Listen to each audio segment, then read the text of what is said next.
মহোদয় যে স্কুলগুলোর নতুন আজকে একটা নতুন জিনিস সেখানে দেখতে পেলাম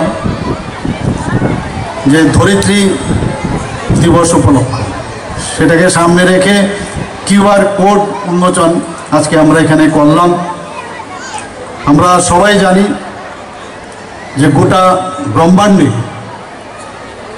এখন পর্যন্ত যতগুলো গ্রহ আছে তার মধ্যে আমাদের জানা মতে এখন পর্যন্ত যে একমাত্র পৃথিবী বাসযোগ্য গ্রহ হিসাবে আমরা জানি এবং তাকে বসবাসযোগ্য রাখার জন্য আমাদের যে ফ্লোরা ও ফৌনা তার উপর আমাদের নজর দিতে হবে, গাছের ইতিহাস সম্পর্কে জানতে হবে এবং এই যে অভিযান মাননীয় প্রধানমন্ত্রীজি যেভাবে প্রকৃতিকে বাঁচিয়ে রাখার জন্য সব সময় উনি আহ্বান রাখেন এবং আমরাও সেটা এখন বুঝতে পারছি। এখানে যেভাবে গরমে আমরা সবাই হাঁসফাঁস করছি, যদি আমাদের ইকোলজিক্যাল ব্যালেন্স ঠিক না থাকে তাহলে আমাদের নানা রকম সমস্যার সম্মুখীন হতে হবে। তাই ভারত সরকারের এডুকেশন ডিপার্টমেন্ট থেকে 22 থেকে 30 এপ্রিল পর্যন্ত এই কিউআর কোড ফর ফ্লোরা সেটা আজকে উদ্বোধন আমরা করলাম এবং এখানে ডিজিটাল ক্যাটালগ তৈরি হবে।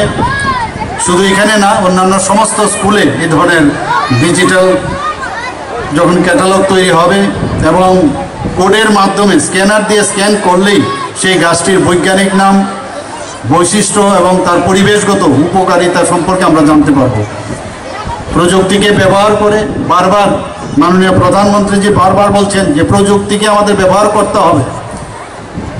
আমরা এখন ব্যাকডেটে এখানে যারা শিক্ষক শিক্ষিকারা আছেন, আমরা আগে যেভাবে স্টুডেন্টদের পড়াশোনা নিতাম বা দিতাম সেইভাবে কিন্তু এখন চলবে না, আপডেট করতে হবে এবং সেই কারণেই এই ধরিত্রী দিবস উপলক্ষে আজকে কিউআর কোডের উন্মোচন।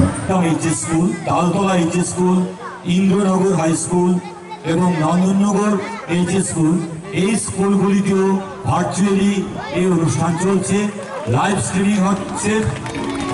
মাননীয় মুখ্যমন্ত্রী প্রধান অতিথি professor doctor Manik Saha remote কন্ট্রোলের মাধ্যমে ভার্চুয়ালি উদ্বোধন করলেন আরও 5টি স্কুলের নবনির্মিত ভবনে।